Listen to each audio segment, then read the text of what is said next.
पसंद से संबंधित विषयों से हम परिचित हो रहे हैं। 74 और 75वां जो सूत्र ये दोनों हैं, इन दोनों सूत्रों का अभिप्राय है कि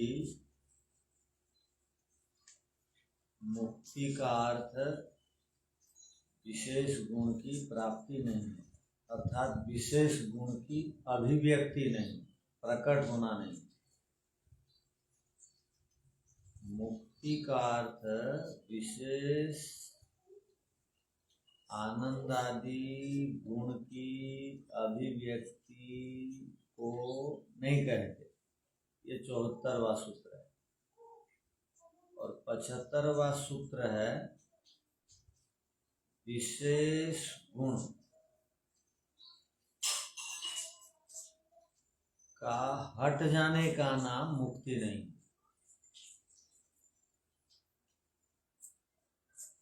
अर्थात मुक्ति में कोई विशेष आनंद आदि की उपलब्धि नहीं होती, अर्थात आत्मा में आनंद पहले से है और मुक्ति में वो प्रकट होता है, ऐसी बात नहीं। 75वां सूत्र कह रहा है ना, मुक्ति का अर्थ ये आप लें कि आत्मा में कोई एक अवगुण पहले से विद्यमान था और वो हट गए। मुक्ति इन दोनों अभिप्रायों से अलग है, अर्थात आत्मा का कोई विशेष गुण का प्रकट होने को मुक्ति नहीं कहते, आत्मा से कोई विशेष गुण के हटने को भी मुक्ति नहीं कहते। यही न विशेष गुण उच्छिति ही तद्वत्, तद्वत् माने पिछले सूत्र के समान। पिछले सूत्र में जैसा कहा गया कि विशेष अभिव्यक्ति को मुक्ति नहीं कहते हैं, यहाँ पर भी विशेष हटने को मुक्ति नहीं कहते हैं, समझना चाहिए। अर्थात आत्मा सर्वदा एक रूप में विद्यमान रहता है, ना उसमें मुक्ति में कोई विशेष गुण प्रकट होता है, ना मुक्ति प्राप्त कर लेने से कोई एक गुण आत्मा में विद्यमान था हट जाता है।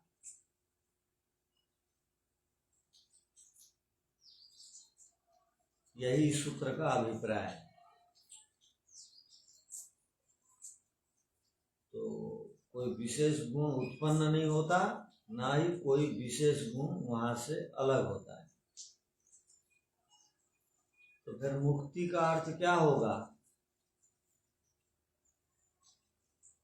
सूक्ष्म शरीर, कारण शरीर और स्थूल शरीर से हट जाना, दुख की निवृत्ति, दुख से छूट जाना। मुक्ति का अर्थ हो गया कि आत्मा के सन्निकट साधन बुद्धि और मन है। बुद्धि और मन में स्थित अज्ञान अविद्या का समाप्त हो जाने को मुक्ति कहते हैं। अर्थात बुद्धि से जब अविद्या अज्ञान हट जाते हैं तो उस स्थिति को मुक्ति कहते हैं। जब ये दोनों बाहर के वातावरण से रहित होंगे, आपको पता होना चाहिए कोई भी चीज बनती है तो वो चीज में पहले से ही सामर्थ्य विद्यमान रहता है। चीज बनाने के बाद बाहर से सामर्थ्य ला करके नहीं भरा जाता है। जैसे घर बना, तो घर बनने के बाद, छत डालने के बाद उसमें छाया और गर्मी हटाने आदि का सामर्थ्य नहीं भरा जाता है खरीद के लाकर। वो घर बनने के साथ ही उसके अंदर वो सामर्थ्य प्रकट हो जाता है, विद्यमान रहता है। बनने के साथ साथ उसमें सामर्थ्य विद्यमान रहता है। वैसे ही जब मन और बुद्धि ये दोनों चीजें बनी तो इसमें सामर्थ्य बनते समय ही भर दिया गया। तो इनका अपना सामर्थ्य क्या है कि ये दोनों सत्व गुण वाले हैं और ये दोनों के दोनों भोग अपवर्ग देने वाले हैं। यदि ये भोग अपवर्ग नहीं दे करके और यदि कुछ काम में लगे हैं, इसका अर्थ है वो बाहर से वो सबको ला करके भरा गया। तो बाहर से जो भर दिए हैं हम, उसको हटाना पड़ता है मुक्ति के लिए। यानी बात समझ में आई या नहीं? मन और बुद्धि का अपने आप का सामर्थ्य पहले से विद्यमान है और ये अज्ञान आदि जो हैं बाहर से हम ले आते हैं। बाहर के दुष्ट व्यक्ति के पास बैठ करके उपन्यास और टीवी मोबाइल के पास बैठ करके या वातावरण के साथ अपने आप को ढाल करके हम बाहर से जो अनावश्यक विचारों को ले आते हैं, उससे हम प्रभावित रहते हैं। तो जो वास्तविक सामर्थ्य है आत्मा और मन का, वो सामर्थ्य दबे रहता। तो जैसे ही ये बाहर के अज्ञान आदि को हम हटा देते हैं, जो भरे रहते हैं कचरे को, अब एक कमरा का सामर्थ्य क्या है? लोगों को रखने का सामर्थ्य है या वस्तुओं को रखने का सामर्थ्य है। तो अनावश्यक साधनों को भर देंगे तो वस्तुएं वहां पर आएंगी और नहीं आएंगी। वो अपना सामर्थ्य से उल्टा प्रभाव डालेगा। तो इसीलिए यहाँ जो मुख्य बात समझने की यह है, मुक्ति का अर्थ मन और बुद्धि का जो अपना स्वभाव है, वो यदि अपने स्वभाव से संबंधित काम नहीं कर रहे हैं तो इसका मतलब है बाहर से कुछ हम भर दिए, अब उसको हटाना पड़ेगा। हटाने के बाद ही हमको मुक्ति मिलेगी। जो बाहर की चीजें, अनावश्यक चीजें, अर्थात मन और बुद्धि सत्वगुण प्रधान है, तो रजोगुण तमोगुण क्यों बन गया? अब इसका अर्थ है बाहर के प्रभाव से प्रभावित है। तो बाहर के प्रभाव को यदि हम समाप्त करना चाहते हैं तो हमको मुक्ति के जो साधन बताए गए हैं, साधना आदि, तप आदि, उनको करना पड़ेगा। तो 75वां सूत्र का अर्थ को लिखिए।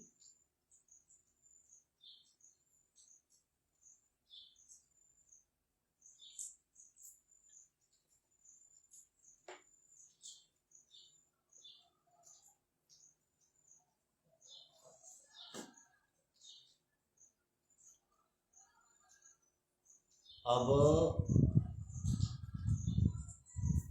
एक नया प्रश्न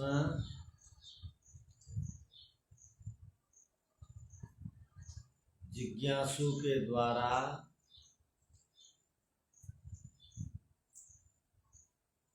उठाया जाता है कि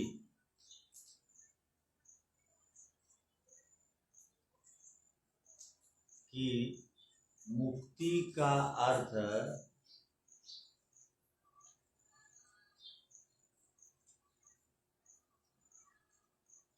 आत्मा का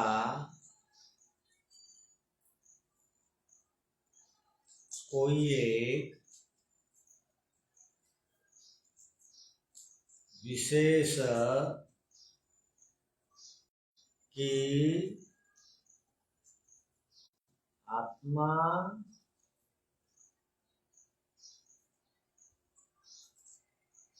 का विशेष धर्म की अभिव्यक्ति हो जाना मुक्ति नहीं है।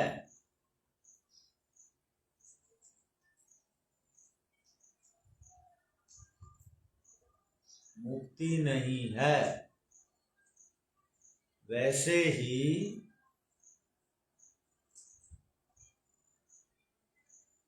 आत्मा में कोई एक विशेष गुण था,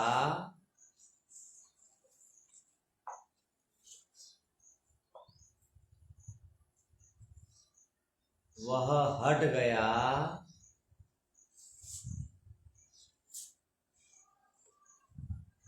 तो मुक्ति मिल गई, ऐसी भी बात नहीं है।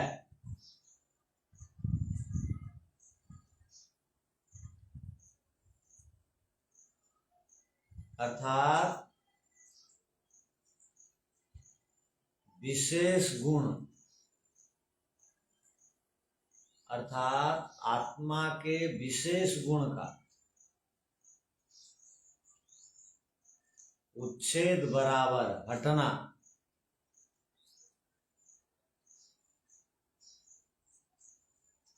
इसको भी मुक्ति नहीं कहते।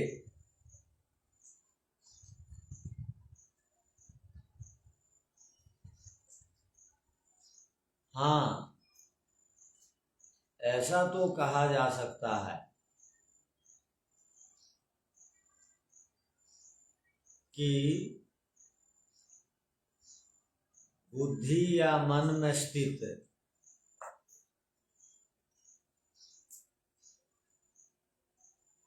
मैल को हटा देना मुक्ति है,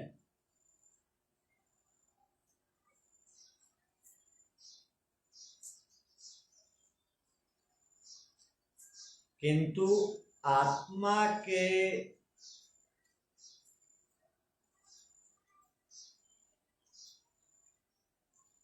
कोई विशेष गुण हो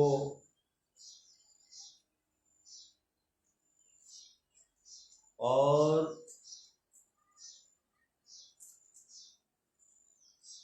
उसके हट जाने से मुक्ति की प्राप्ति होती हो,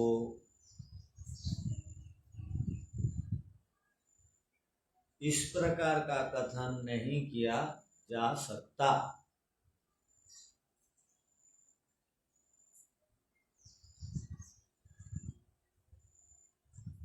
क्यों नहीं किया जा सकता?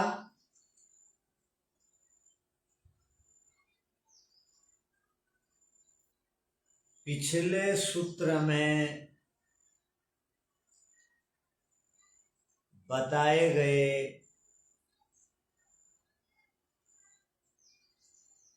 हेतु के समान ही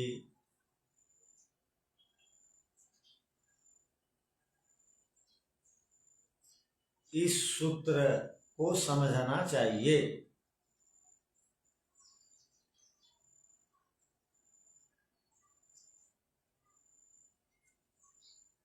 जैसे कि पीछे वाला सूत्र में बताया गया था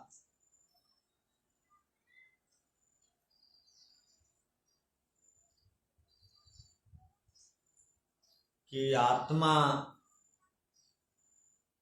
का कोई धर्म नहीं होता।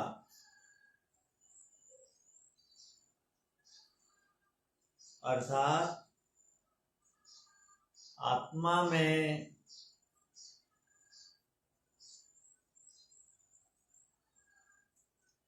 स्वरूपतः कोई बदलाव या परिवर्तन नहीं होते।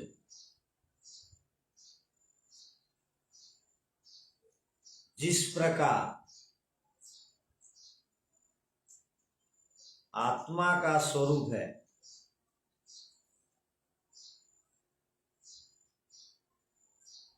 उसी स्वरूप वाला आत्मा सर्वदा रहता है।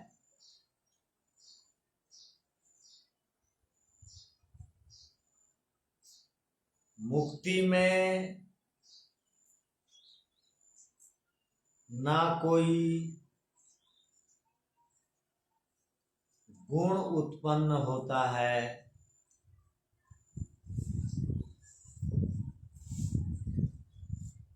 ना ही मुक्ति में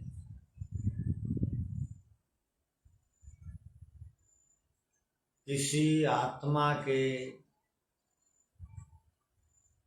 गुण का हटना देखा जाता है।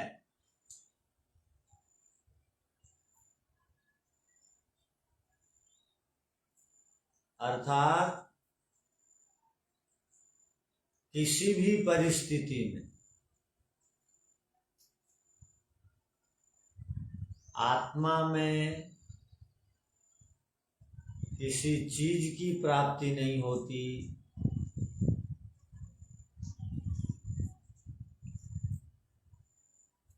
और आत्मा से किसी चीज की निवृत्ति नहीं होती।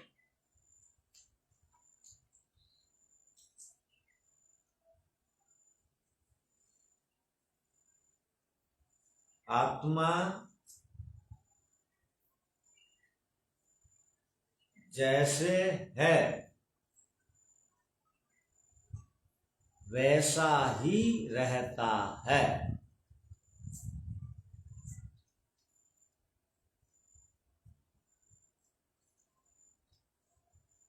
केवल बुद्धि की निर्मलता को मुक्ति कहते हैं।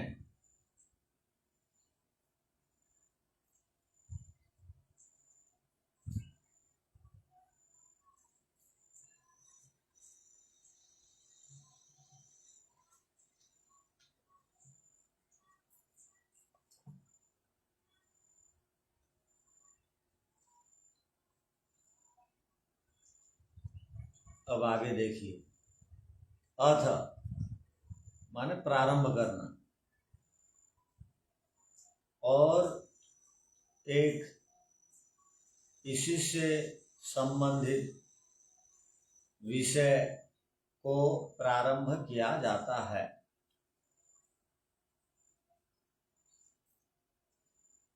न विशेष गतिर निष्क्रियस्य, क्या कह रहे हैं देखिए, न विशेष गतिर निष्क्रियस्य, आत्मा की अपनी कोई विशेष गति भी नहीं होती है। क्यों? आत्मा निष्क्रिय होने से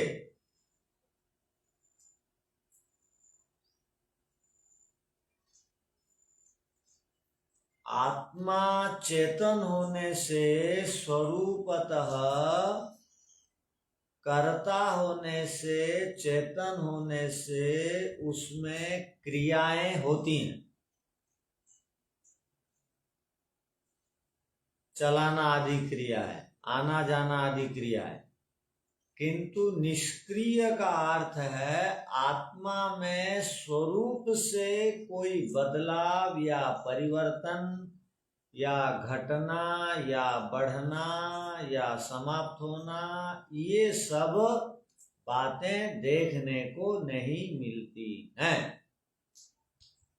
इसलिए यहां पर कहा गया विशेष गति का अर्थ है आत्मा में कोई दिव्यता की प्राप्ति हो जाती हो, ऐसी बात नहीं है,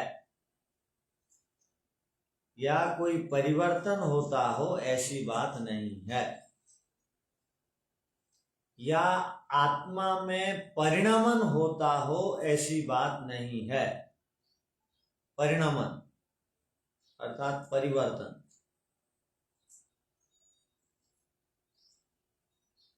केवल दुनिया में एक पदार्थ है जिस पदार्थ के साथ कोई विशेषण नहीं लगता, वो पदार्थ है आत्मा। जैसे हम कपड़े में विशेषण लगाते हैं, बढ़िया कपड़ा है। भोजन में विशेषण लगाते हैं, बढ़िया भोजन। शरीर में विशेषण लगाते हैं, बढ़िया सुंदर शरीर। और विशेषण क्या लगाते हैं? इसका शरीर गंदा है, ये भी विशेषण हो गया। किंतु आप ईश्वर दिव्य और भव्य हैं, निराकार हैं, ये सब विशेषण लगाते हैं। सर्वशक्तिमान है आदि विशेषण लगाते हैं, या लगाया जा सकता है। बाकियों से बढ़िया है, किंतु आत्मा के साथ ऐसे विशेषण नहीं लगता है कि आत्मा बहुत बढ़िया है। आत्मा जैसा है वैसा ही है। हमारे दृष्टि में ईश्वर से संबंधित ज्ञान घटते बढ़ते रहते हैं, इसलिए हम बोलते हैं मेरे को ईश्वर का ज्ञान अल्प है, बहुत है, ये अधिक जानता है, वो कम जानता है। ईश्वर के साथ विशेषण लगा दिया जाता है, किंतु वो भी जैसे हैं वैसे ही हैं, किंतु हम उसको पूर्ण रूपेण नहीं जानते हैं। किंतु संप्रज्ञात समाधि के आदि के माध्यम से हम अपने को पूर्ण रूप से जान लेते हैं कि मेरा अपना स्वरूप क्या है। मैं अल्प शक्ति वाला हूँ, अल्पज्ञ हूँ, इसलिए मैं अपने से संबंधित ज्ञान को समाधि के द्वारा प्राप्त कर लेता हूँ। ये तो है ठीक, किंतु मैं ये नहीं बोल सकता हूँ कि मैं आत्मा गंदा हूँ, मैं आत्मा बढ़िया हूँ, मैं आत्मा सुंदर हूँ, मैं आत्मा असुंदर हूँ, मैं आत्मा धनी हूँ, मैं आत्मा गरीब हूँ, क्योंकि सभी की आत्माएं समान हैं। इसलिए आत्मा में कोई विशेषण नहीं लगता। किंतु जब तक भोग चलते रहता है, भोग की स्थिति आदमियों में चलती रहती है, वो बोलते रहते हैं मैं बढ़िया हूँ, मैं गंदा हूँ, मैं हतभागा हूँ, मैं ये हूँ, मैं वो हूँ। ये भोग की स्थिति में बोलते रहते हैं, किंतु भोग की स्थिति में बोलने वाले अपवर्ग को प्राप्त नहीं करेंगे। इसलिए धीरे धीरे ये बोलना बंद करना पड़ेगा कि मैं अमुक हूँ, मैं तमुक। मैं तो अपने आप में सत और चित हूँ, आनंद वाला नहीं हूँ, और आनंद वाला मैं स्वरूप से बन भी नहीं सकता हूँ। केवल उनके सानिध्य में रह करके आनंद की प्राप्ति कर सकता हूँ, आनंद की अनुभूति कर सकता हूँ। ईश्वर को प्राप्त करने का अर्थ है ईश्वर को समाधि के द्वारा जान लेना, अनुभव कर लेना। उसकी जो दिव्यता है अर्थात उसके अंदर जो आनंद है उसकी अनुभूति करना, यह है ईश्वर को प्राप्त करने का। ईश्वर तो हमारे अंदर पहले से ही विद्यमान है, वो तो प्राप्त है ही, किंतु मैं अज्ञानता के कारण या क्लेशों से युक्त मेरा जीवन होने के कारण मैं उनको देख नहीं पा रहा था। अब मैं अनुभव किया क्योंकि मैंने समाधि लगाई, और समाधि में अनुभव करने को ही कहते हैं इसकी ईश्वर प्राप्ति हो गई। ईश्वर तो सबको प्राप्त है, केवल वो अनुभव में आता है तब जब बुद्धि में स्थित अज्ञान को हम समाप्त कर देते हैं या हटा देते हैं। तो भोग का अर्थ क्या हो गया? विशेषण लगा के घूमते रहना। क्या हो गया भोग का अर्थ?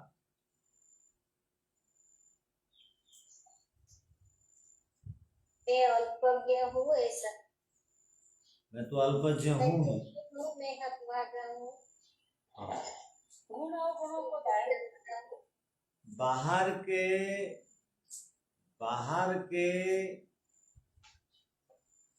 क्या बोलेंगे, ऐषणाओं से युक्त जीवन जीना, बाहर के ऐषणाओं को पकड़ करके मैं ऐसा हूं मैं वैसा हूं सोचना बोलना, बाहर के डिग्रियों को, बाहर के पदार्थों को धारण करके बाहर के पदार्थों को तदाकार अपना रूप समझना, ये भोग है।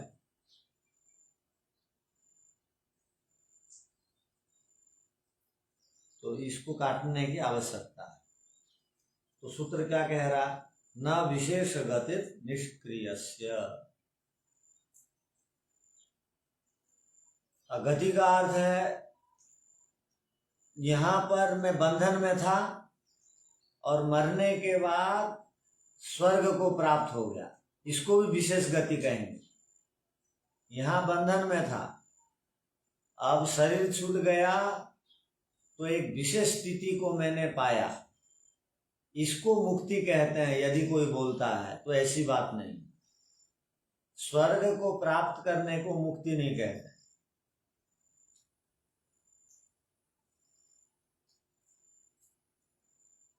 तो मुक्ति का अर्थ जो बताया पीछे वही है, दुख से निवृत्ति। किंतु ऐसी ऐसी कल्पनाएं की जाती हैं मुक्ति के प्रसंग, तो उन कल्पनाओं का यहाँ पर खंडन करके वो सिद्धांत को स्थापित किया जा रहा है सूत्रों के माध्यम से।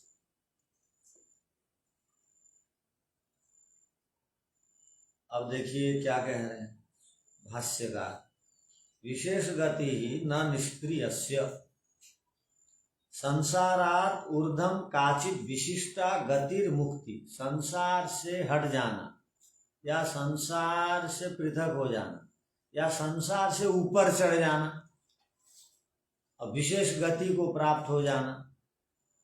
लोग बोलते हैं ना ये स्वर्ग को प्राप्त हो गया।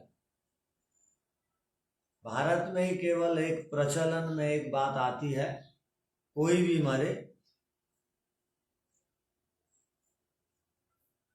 रावण जैसा आदमी भी मरे और राम जैसा भी मरे, सबके लिए एक शब्द प्रयोग किया जाता है, क्या? स्वर्गारोहण हो गया, स्वर्गवास हो गया। वो गलत है। नरकवास वाले को भी स्वर्गवास बोल देते हैं। हाँ, स्वर्गवास का अर्थ यह है जो सकाम कर्मों को बढ़िया ढंग से किए हैं वो दोबारा अच्छे परिवार में जन्म लेंगे, जहाँ खुशी और प्रसन्नता है, निर्भयता है, मृत्यु का भय नहीं है, जन्म मरण के विषय में समझते हैं, पुनर्जन्म को मानते हैं। परिवार के लोग सब मिल करके वेद स्वाध्याय करते हैं, आत्मनिरीक्षण करते हैं, घर गंदा हो जाएगा बोल के हवन करना छोड़ते नहीं हैं। तो इसको कहते हैं ये स्वर्गीय परिवार, ये स्वर्ग में रहने वाले परिवार के लोग। तो संसारात ऊर्ध्वम काचित विशिष्टा गतिर मुक्ति न, संसार से किसी ऊर्ध्व काचित विशिष्टा गति को प्राप्त करने को मुक्ति नहीं बोलते ना, नहीं। क्यों?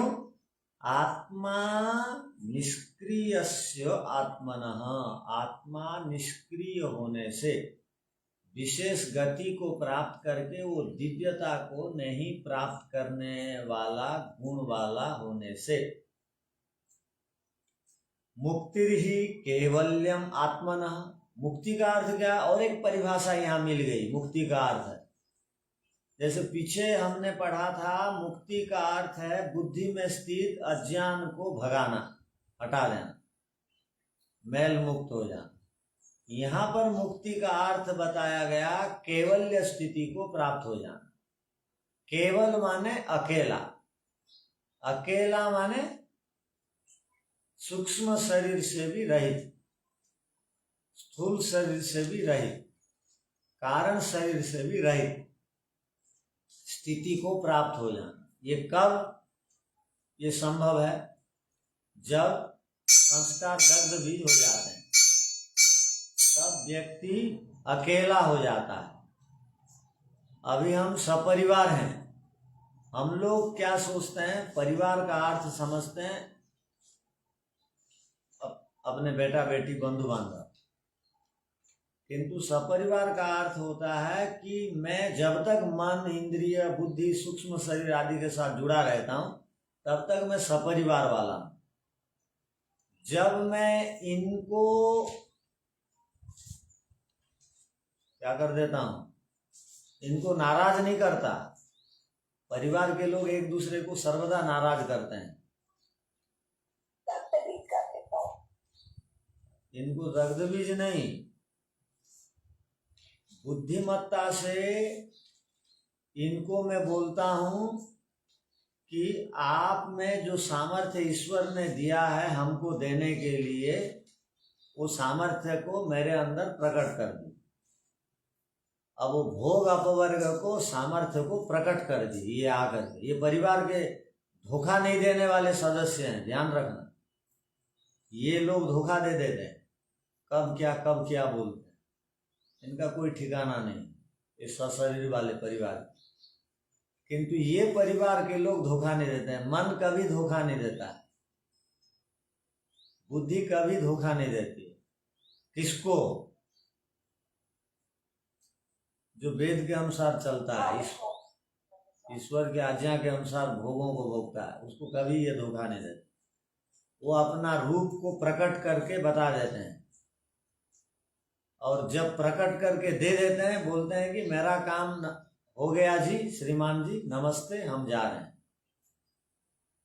तो नमस्ते करके वापस लौट जाते हैं, अर्थात वो दग्धबीज हो जाते हैं। तो कहने का अभिप्राय कि यहाँ जो विशेष बात आई कि मुक्ति का अर्थ है केवल्यम, केवल्य की स्थिति को प्राप्त होना का अर्थ अकेला अनुभव करना अपने को। अकेला अनुभव कब होगा? जब आत्मा समझ लेगा कि मैं सोच रहा था, क्या सोच रहा था कि सत्वगुण प्रधान सुख ही सब कुछ है। अभी तक तो सत्वगुण का सुख हमको नहीं मिला है। अभी तक हम धन का, भोजन का, वस्त्र का और घर का और गाड़ी का सुख मिल रहा है हमको। तो जिस दिन सत्वगुण का सुख मिलेगा तो बाकी सुख के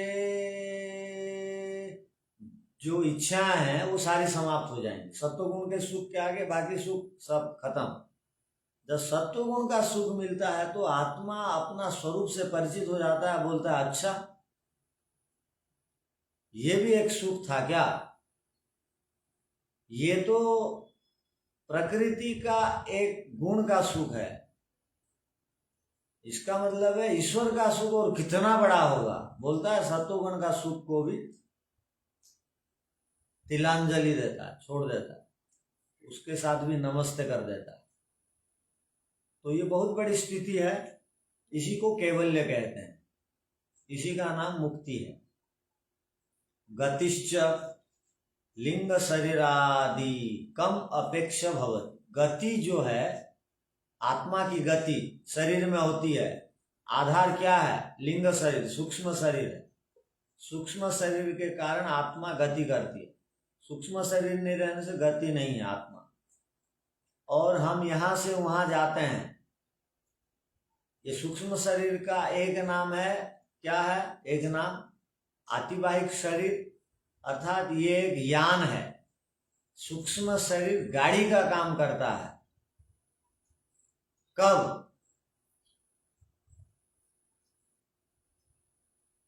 यहां से एक जन्म से दूसरे जन्म। हाँ शरीर से दूसरे शरीर को जाने के लिए, ठीक। एक शरीर से दूसरे शरीर को जाने के लिए आत्मा के पास हाथ पैर नहीं है, ना अवयव नहीं है, निरवय भी है, तो उसको एक गाड़ी चाहिए। जैसे दिव्यांग को यहां से वहां जाने के लिए गाड़ी की आवश्यकता है, आत्मा भी दिव्यांग है। एक शरीर से दूसरे शरीर किसके आधार, कहां पर बैठ के जाएगा? तो सूक्ष्म शरीर में वो बैठता है और अगले शरीर को प्राप्त होता है। ये तो काम संसार में वो करता है, इस शरीर से उस शरीर में जाने के लिए। किंतु मुक्ति में जाते समय ये सब काम में नहीं आते हैं, इनको यहीं छोड़ के जाना पड़ेगा ईश्वर के शरीर में। तो मुक्ति का अर्थ है विशेष गति को प्राप्त हो जाना, विशेष स्थिति को प्राप्त हो जाना, दिव्यता को प्राप्त हो जाना, ऐसी बात नहीं। तदासा स्थिति न केवल्य, वो स्थिति मुक्ति में केवल्य में नहीं रहती है। अब जो स्थिति है लिंग शरीर के माध्यम से यहाँ वहां जाना, वैसी प्रकार की स्थिति मुक्ति में नहीं रहती है, ये कहना चाह रहे हैं सूत्र का। या कोई यहाँ संशय है?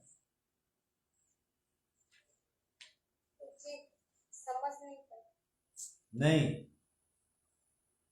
जी मैं नहीं समझ पाऊँ।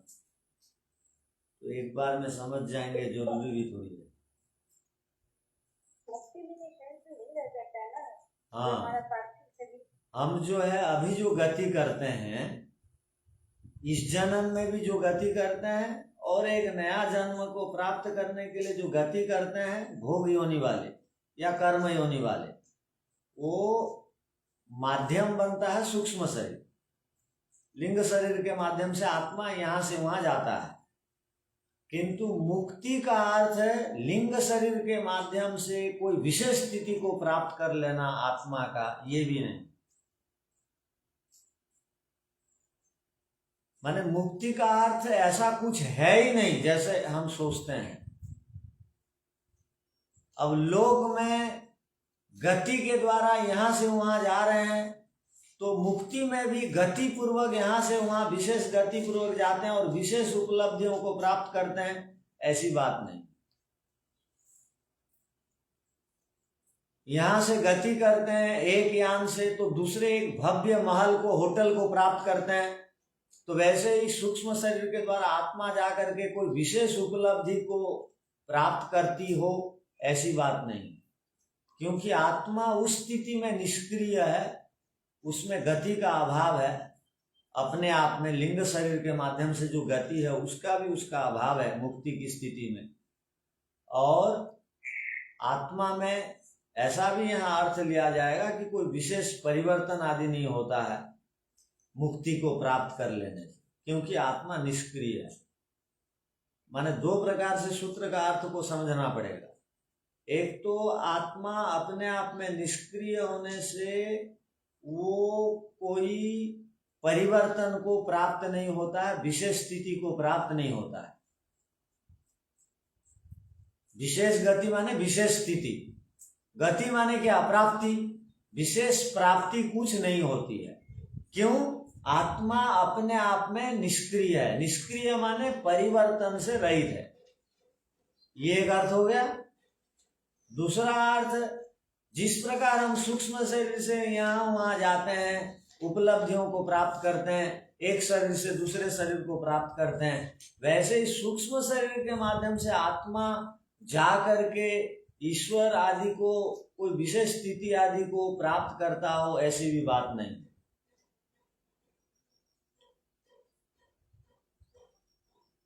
साधन नमस्ते आचार्य जी,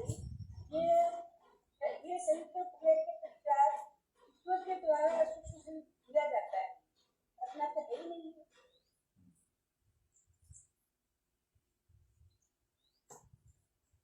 ठीक है, लिखिए। दूसरा अर्थ न समझने पर भी इस सूत्र का जो वास्तविक अर्थ है लिख लीजिए।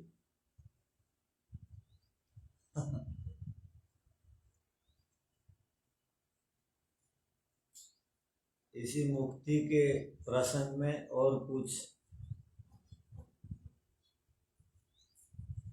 बातें बताई जाती हैं।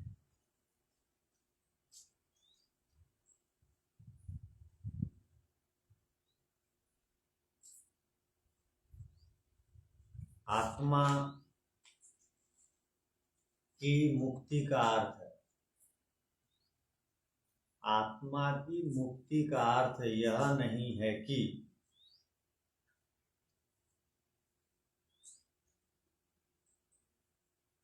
आत्मा मुक्ति को प्राप्त होकर के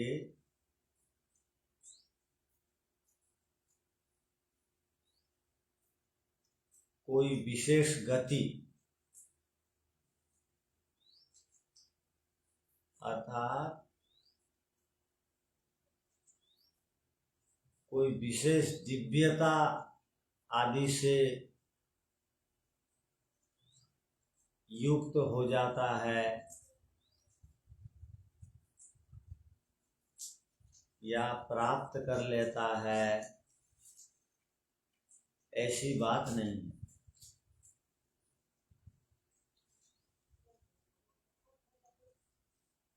और भी मुक्ति का अर्थ ये भी नहीं है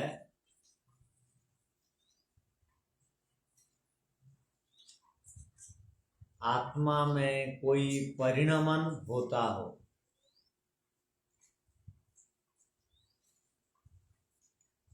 कोई परिवर्तन होता हो।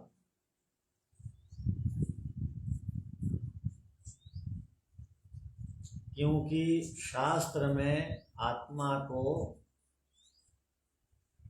निष्क्रिय कहा गया है।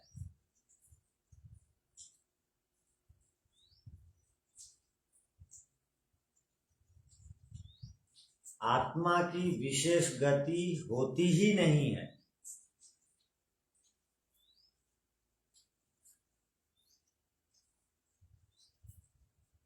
क्यों नहीं होती है? प्रश्नवाचक, क्यों नहीं होती है? उसका शरीर नहीं है। क्योंकि आत्मा निष्क्रिय है।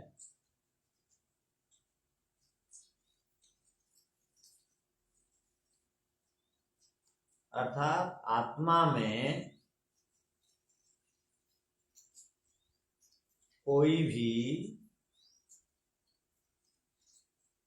परिणामन क्रिया नहीं होती।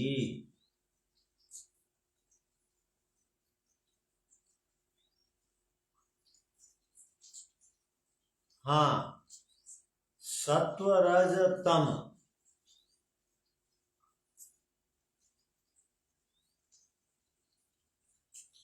इनमें भी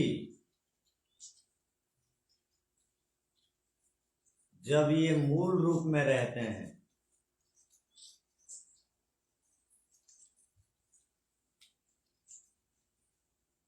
परिणामन नहीं होता।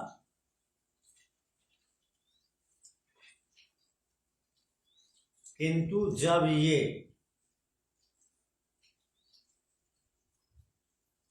सृष्टि रूप में आते हैं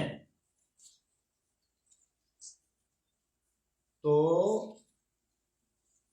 उसमें परिवर्तन दिखाई देता है।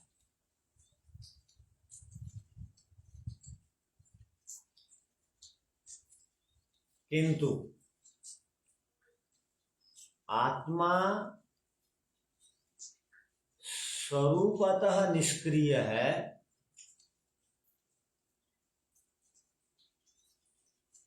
वह सृष्टि रूप में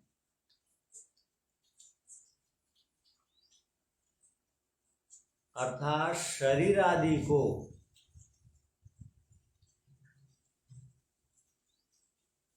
धारण करने पर भी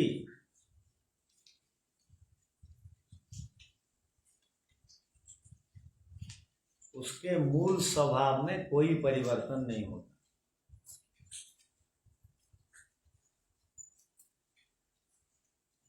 मूल स्वरूप में कोई परिवर्तन नहीं होता,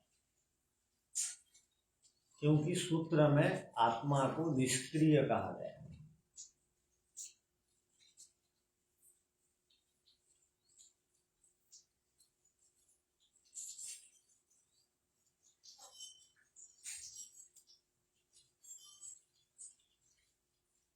ठीक है।